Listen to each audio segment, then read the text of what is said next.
ఓయ్ మిత్రమా, హ్యాపీ భోగి. భోగి అంటే భోగి మంటలు భోగి పల్లె కాదండోయ్.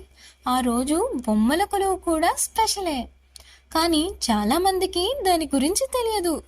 మా చిన్నప్పుడైతే రకరకాల బొమ్మలు కలెక్ట్ చేసి వాటిని ఒక చోట పెట్టేవాళ్ళం.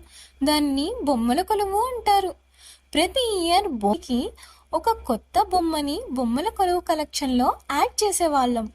ఆ బొమ్మలన్నింటికి ఒక చోట పెట్టి వాటికి దీపారాధన చేసి నైవేద్యం పెట్టాకే తినమనేవాళ్ళు.